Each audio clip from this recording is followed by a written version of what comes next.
스위스 세금은 독일보다 정말 쉬울까요? 유럽 취업이나 이민을 준비하는 한국인분들과 이야기하다 보면 자주 듣는 말이 있습니다. 스위스는 독일보다 세금이 훨씬 간단하지 않나요? 처음에는 그렇게 느껴질 수 있습니다.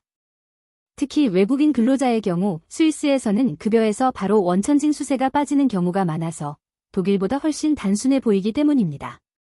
스위스 공식 안내도 외국인 근로자, 특히 정착허가 시 퍼밋이 없는 사람들은 보통 원천징수 방식이 적용된다고 설명합니다. 하지만 조금만 더 들여다보면 이야기가 달라집니다. 스위스의 세금은 단순히 국가가 한 번만 걷는 세금이 아니라 연방, 칸톤, 꼼뮌 또는 지자체가 함께 관여하는 구조입니다. 즉, 같은 소득이라도 어디에 사느냐에 따라 세금이 달라질 수 있습니다. 이 점은 독일과 상당히 다른 체감 포인트입니다. CH. 그래서 한국인 입장에서 보면 독일은 법과 규정이 더 촘촘하고 복잡하게 느껴지는 반면 스위스는 지역별 차이 때문에 구조적으로 복잡한 나라라고 볼 수 있습니다. 쉽게 말해 독일은 규정이 복잡한 나라, 스위스는 지역에 따라 계산이 달라져서 복잡한 나라에 가깝습니다.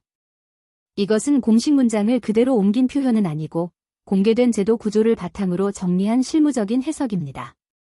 또 하나 중요한 차이는 재산세입니다. 독일을 떠올리면 보통 소득세 중심으로 생각하는 분들이 많은데 스위스는 개인에게 소득세뿐 아니라 칸톤 및 꼼뮌 차원의 재산세도 실제로 중요한 나라입니다.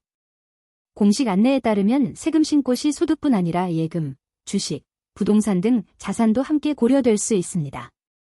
이 부분은 한국인에게 특히 중요합니다.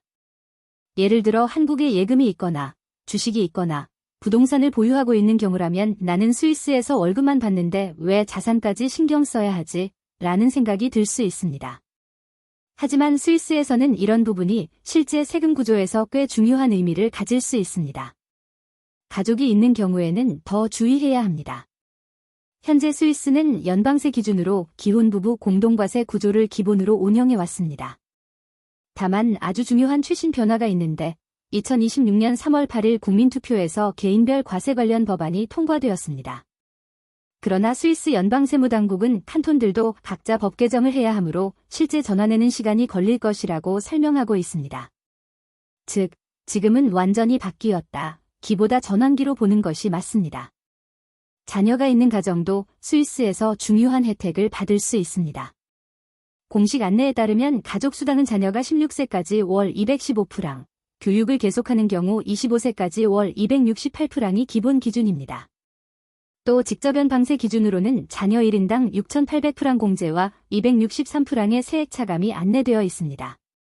다만 칸톤마다 차이가 크기 때문에 실제 금액은 반드시 거주 칸톤 기준으로 다시 확인해야 합니다. 그래서 결론은 이렇습니다. 스위스는 외국인 근로자에게 첫인상은 독일보다 쉬워 보일 수 있습니다. 하지만 실제로는 연방, 칸톤, 꼼뮌 3단계 과세, 원천징수 여부, 재산세, 가족과 자녀 규정, 칸톤별 차이 때문에 결코 단순한 나라라고만 말할 수는 없습니다. 한국인 독자분들께 한 줄로 정리해드리면 이렇습니다. 독일은 법이 복잡하고 스위스는 구조가 복잡합니다. 그래서 어느 나라가 더 쉽다라고 단정하기보다는 내체류 자격, 가족 구성, 자산 보유 여부, 거주 지역을 기준으로 각각 따로 이해하는 것이 가장 안전합니다.